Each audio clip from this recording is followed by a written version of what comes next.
Jésus marche le long du lac de Galilée. Il voit deux frères, Simon et André, qui jettent leurs filets dans la mer, car ils sont pêcheurs. Jésus leur dit: Venez à ma suite, je vous ferai pêcheurs d'hommes. Aussitôt, ils laissent leurs filets et le suivent.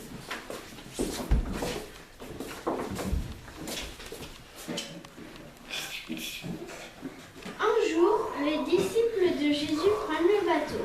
Jésus n'est pas avec eux. Vers la fin de la nuit, Jésus vient vers eux en marchant sur la mer. Les disciples ont peur. Ils pensent que c'est un fantôme. Mais Jésus leur dit: Confiance, c'est moi, n'ayez pas peur. Alors, Pierre a envie de venir rejoindre Jésus et de marcher sur l'eau comme lui. Il lui dit: Seigneur, si c'est toi, ordonne-moi de venir marcher sur l'eau. Et ça, Jésus lui dit: viens. Pierre descend de la barque et marche sur les eaux pour aller vers Jésus. Mais tout d'un coup, il se rend compte de la force du vent et commence à s'enfoncer. Il crie: Seigneur, sauve-moi.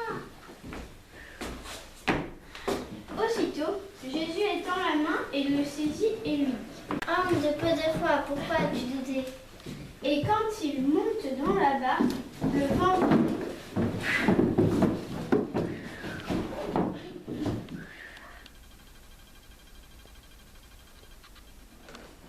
Un jour, Jésus demande à ses disciples: Pour les gens qui suis-je?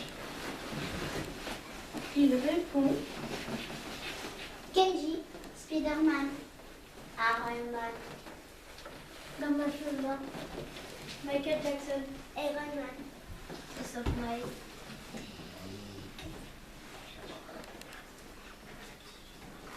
Kokora, Valkyrie. Et pour vous, Jésus leur demande alors: et pour vous, qui suis-je? le Fils de Dieu. Jésus lui répond: Heureux es-tu, Simon, le fils de Jonas. Tu n'as pas pu trouver cette réponse tout seul. C'est mon Père qui est aux cieux qui te l'a dit. Et moi, je te le déclare. Tu es Pierre. Et sur cette pierre, je bâtirai mon église. Et elle sera plus forte que la mort.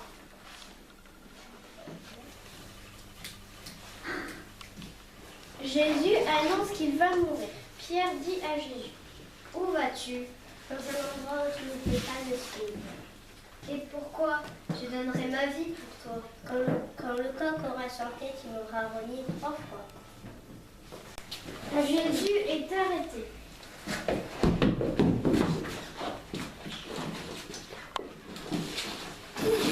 Pierre le suit mais ne veut pas rentrer dans le ballon.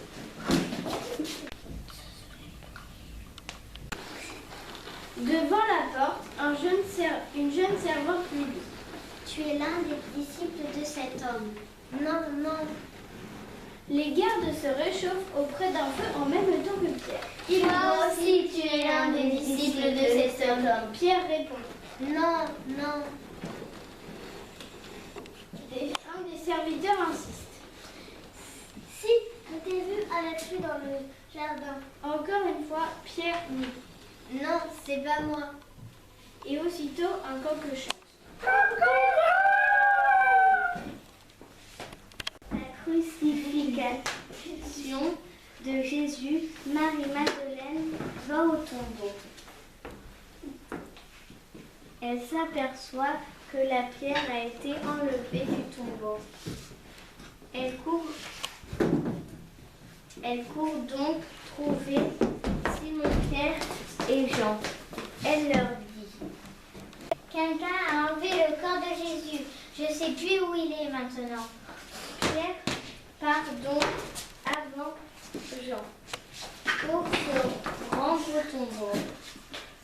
Ils courent tous les deux ensemble, mais Jean court plus vite que Pierre et arrive le premier au tombeau. Cependant, il n'entre pas. Simon Pierre arrive à son tour. Il entre dans le tombeau. Il voit le linge posé à plat. Alors, Jean entre aussi dans le tombeau. Il voit et il croit.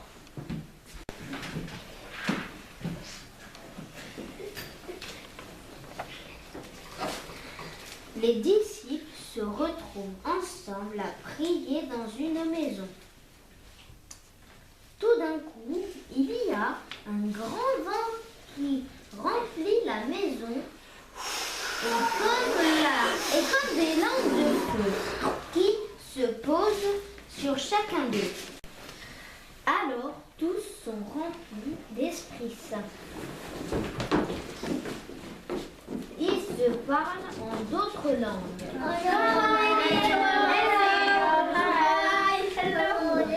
Et Jean arrive devant la maison pour voir pourquoi il y a un tel bruit.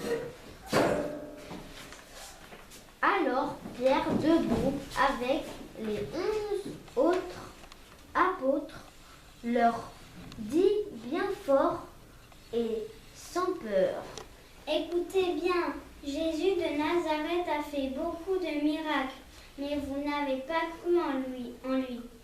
Vous l'avez tué sur la croix, mais Dieu l'a ressuscité. Nous en sommes témoins.